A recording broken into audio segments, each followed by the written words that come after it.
Ici News Canada résumé. Fait saillant de la semaine avec Angelica Sifuente.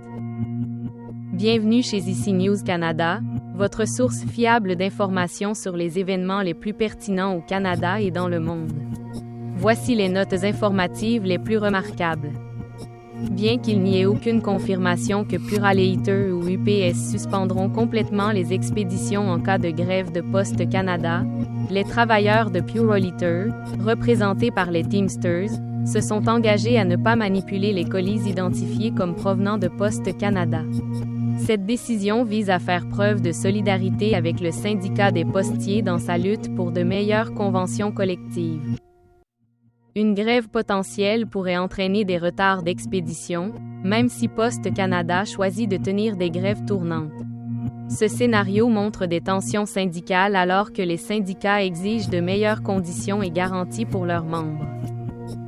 L'ancien président Donald Trump a affirmé qu'il résoudrait la guerre en Ukraine en seulement 24 heures s'il revenait au pouvoir. Cette déclaration a été critiquée par le Kremlin, qui doute de sa viabilité.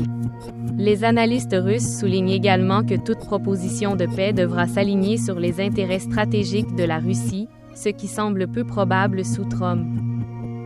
La Russie souligne qu'elle évaluera les actions de l'ancien président, soulignant les complexités géopolitiques actuelles.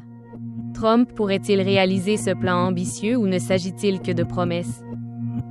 Malgré les récentes tensions trilatérales entre le Mexique, le Canada et les États-Unis sur les questions économiques et sécuritaires, le Mexique réaffirme sa souveraineté, rejetant les provocations liées à la migration et au trafic de drogue.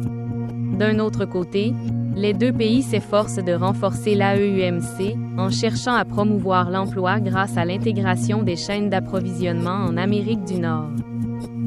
L'équilibre entre coopération et souveraineté est essentiel dans cette relation. Que pensez-vous des efforts conjoints entre le Canada et le Mexique? La hausse inattendue du chômage au Canada a amené la Banque de Montréal à ajuster ses prévisions de baisse des taux d'intérêt. La faiblesse actuelle du marché du travail pourrait influencer les politiques futures de la Banque du Canada. Cette situation reflète les défis entre la promotion de l'économie, la réduction de l'inflation et la lutte contre le chômage, qui a atteint 6,8% en novembre 2024.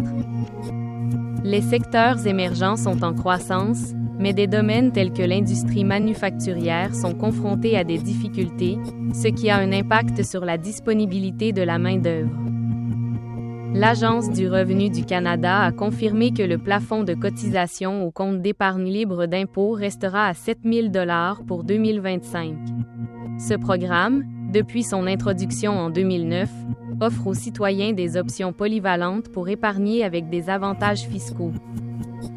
Pour ceux qui n'ont pas maximisé leur cotisation antérieure, l'espace accumulé atteint 102 000 $, parfait pour des fins comme la retraite ou les études. Si vous cherchez à optimiser votre épargne, profitez de cet outil financier. En réponse à la pénurie de médecins, le gouvernement de l'Ontario a annoncé qu'à partir de l'automne 2026, les facultés de médecine limiteront considérablement l'admission d'étudiants internationaux, donnant la priorité aux étudiants locaux. De plus, ils couvriront les frais de scolarité de plus de 1000 étudiants désireux de travailler comme médecins de famille dans des communautés mal desservies, allouant 88 millions de $ à cette initiative. Cette politique vise à garantir le maintien des médecins dans la province, compensant ainsi les déficits des zones rurales.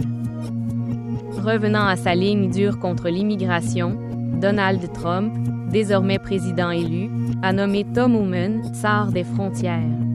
Homan supervisera non seulement les expulsions massives, mais également la sécurité aux frontières terrestres, maritimes et aériennes. Homan s'est engagé à diriger la plus grande force de déportation de l'histoire, en agissant de manière organisée et humaine. Cette nomination souligne les priorités de la nouvelle administration en matière de sécurité et d'immigration. La grève de Poste Canada touche déjà des milliers de Canadiens, avec environ 185 000 passeports détenus par Service Canada. Compte tenu de l'interruption, il ne reste plus qu'à attendre la reprise du service et, en cas d'urgence, à récupérer les documents dans les bureaux locaux. Cet inconvénient souligne l'importance des itinéraires alternatifs dans des contextes d'interruption de travail.